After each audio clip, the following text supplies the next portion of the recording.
आपने अक्सर सुना होगा कि कोई भी लड़की या महिला अपने पीरियड के वक्त किसी मंदिर में नहीं जा सकती और ना ही किसी पूजा में शामिल हो सकती है, क्योंकि अगर वो ऐसा करती है तो मंदिर और उसके द्वारा की गई पूजा सब अपवित्र हो जाता है।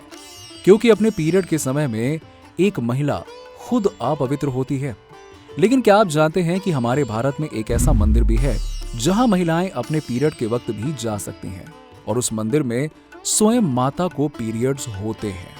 अगर नहीं तो बने रहिएगा हमारे साथ वीडियो में एंड तक, जहां हम आपको भारत के इस अनोखे मंदिर और इससे जुड़े हुए रहस्यों के बारे में बताने वाले हैं। अब जिस मंदिर के बारे में हम बात कर रहे हैं उसका नाम है कामाख्या शक्तिपीठ, यानी माता सती के 51 शक्तिपीठों में से एक। ये एक ऐसा मंदिर है जहां पर माता सती के योनि की पूजा होती है। इस मंदिर के इतिहास की अगर हम बात करें तो हमारे कुछ पौराणिक कथाओं के अनुसार जब माता सती अपने पिता दक्ष के द्वारा अपने पति को ना बुलाए जाने पर गुस्सा हुई थी और गुस्से में अपने पिता के घर गई थी, उस वक्त अपने पिता के मुख से अपने पति के लिए ऐसे अपमान के शब्द माता सती बर्दाश्त नहीं कर पाई थी और गुस्से में खुद को उस अग्निकुंड में समर्पित कर दिया था। उस वक्त भगवान शिव काफी क्रोध में आ गए थे और करुण रुदन करते हुए पूरी पृथ्वी पर माता सती का मृत शरीर लेकर घूमते हुए तांडव करने लगे थे।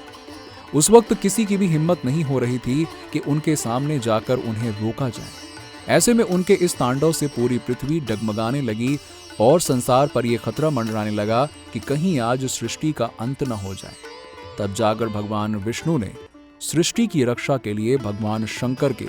इस तांडव को रोकने के लिए माता सती के शरीर को अपने सुदर्शन चक्र से कई टुकड़ों में काट दिया। उन्होंने माता सती के शरीर के कुल 51 टुकड़े किए, जो जिन अलग अलग जगहों पर गिरे वो कुल 51 शक्तिपीठ बन गए और उन्हीं 51 शक्तिपीठों में से एक है कामाख्या शक्तिपीठ,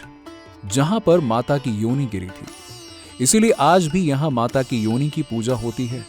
माता की ये योनि गिरकर एक कुंड में बदल गई थी और ऐसा भी बताया जाता है कि इस कुंड को देवी भगवती की महामुद्रा यानी कि योनि कुंड के नाम से भी जानते हैं। ये मंदिर असम राज्य में स्थित है और मंदिर कुल 3 हिस्सों में बना हुआ है, जिसमें सबसे बड़े हिस्से में हर किसी को जाने की अनुमति नहीं है, जबकि दूसरे हिस्से में माता का कुंड बना हुआ है, जहां पर भक्तों के दर्शन की कोई मनाही नहीं है। ये कुंड अपने आप में इसलिए भी खास है क्योंकि ये हमेशा फूलों से ढका हुआ तो रहता ही है, साथ में यहाँ से हमेशा पानी का बहाव भी होता रहता है और ये पानी साल के 3 दिन दूसरे कलर यानी कि लाल रंग का हो जाता है,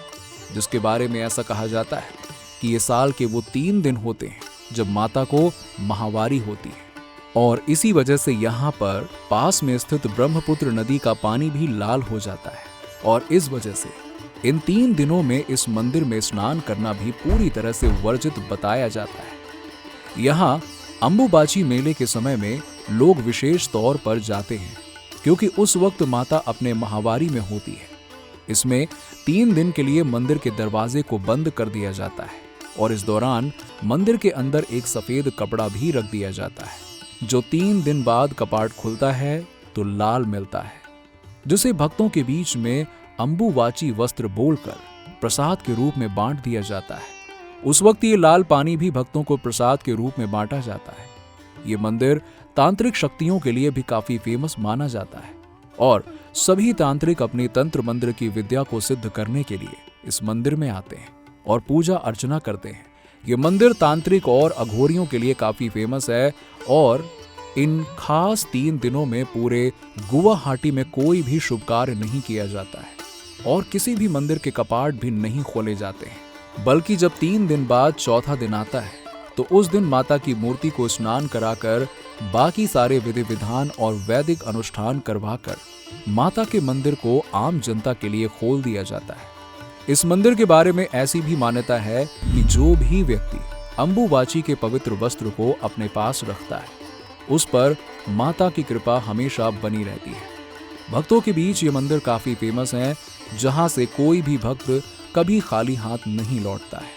तो आपको कामाख्या देवी के बारे में हमारे द्वारा दी गई ये जानकारी कैसी लगी, कमेंट सेक्शन में कमेंट करके बताइएगा। साथ ही अगर आपको वीडियो पसंद आई हो तो इसे लाइक करें और हमारे चैनल धर्म मिस्ट्री को फॉलो करें और बगल में लगे बेल आइकन को भी प्रेस कर लें।